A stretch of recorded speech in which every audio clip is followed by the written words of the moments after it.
नमस्कार। आज हम बात कर रहे हैं चाणक्य के उन 7 सूत्रों की जो सफलता दिला सकते हैं। और इन्हें समझने के लिए हमारे पास एक कहानी है, रवि की कहानी। हाँ, रवि की कहानी। एक आम इंसान, गरीबी से शुरुआत और फिर चाणक्य नीति। कमाल का सफर है। बिल्कुल। तो देखते हैं ये सदियों पुराने सूत्र मतलब चाणक्य नीति आज भी कैसे काम आ सकती हैं, खासकर जब पैसे कमाने हों या मुश्किलें हों। सही बात है।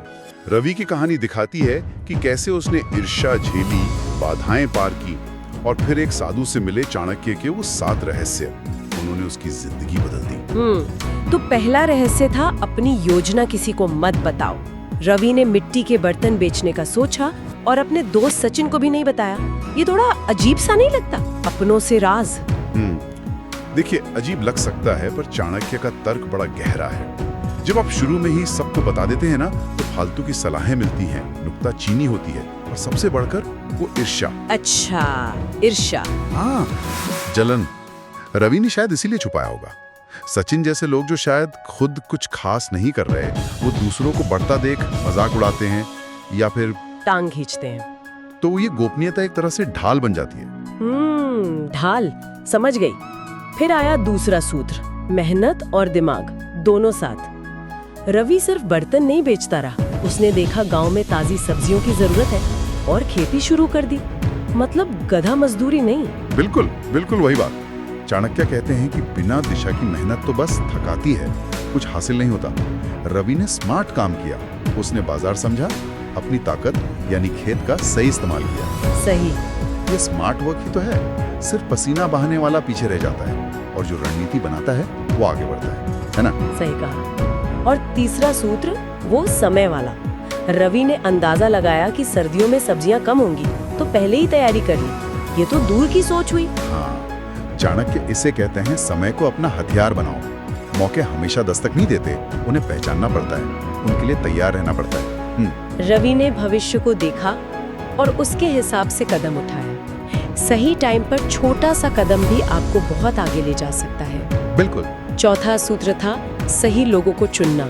रवि ने मेहनती कमल के साथ पार्टनरशिप की, पर वो जो जलने वाला दोस्त था सचिन, उससे दूरी रखी।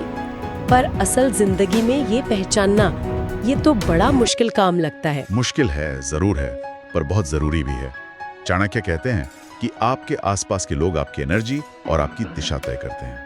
कमल जैसे लोग ताकत बनते हैं, सचिन जैसे वो आपकी जड़ें काटते हैं। तो पहचाने कैसे? देखिए, कौन आपके लक्ष्य में साथ दे रहा है, कौन सिर्फ बातें बना रहा है या आपकी कामयाबी से चल रहा है, ये परखना बहुत जरूरी है सफर में। और 5वां सूत्र, धैर्य। माँ बीमार पड़ी, सचिन ने नहर का पानी रोका। इतनी मुश्किलें, पर रवि ने हिम्मत नहीं हारी।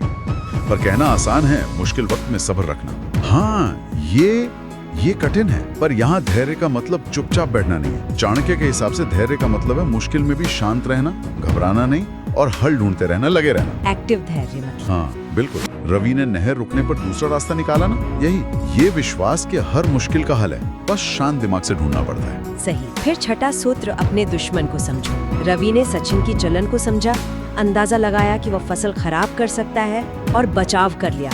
दुश्मन को समझना मतलब उसकी जासूसी। अरे नहीं, जासूसी नहीं, बल्कि उसकी सोच, उसकी नीयत, उसकी कमजोरी को समझना। चाणक्य कहते हैं कि गुस्सा या डर से आप दुश्मन को नहीं समझ सकते। अच्छा। ठंडे दिमाग से सोचना होता है कि सामने वाला क्या कर सकता है और क्यों। रवि ने सचिन की जलन को समझा, उसकी अगली चाल का अंदाजा लगाया और अपनी फसल बचा ली।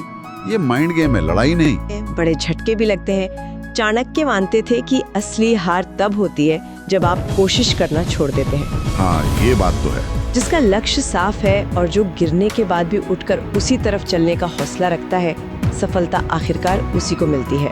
रवि का सब कुछ गया, पर उसका इरादा नहीं। तो संक्षेप में कहें तो ये 7 सूत्र हुए। प्लान गुप्त रखो, स्मार्ट वर्क करो, समय को समझो, सही साथी चुनो, धीरज रखो, दुश्मन को जानो और लक्ष्य मत छोड़ो। बिल्कुल। और रवि की कहानी इन सूत्रों को एकदम जीवंत बना देती है। ये सिर्फ किताबी बातें नहीं है, इन्हें असल जिंदगी में उतारा जा सकता है।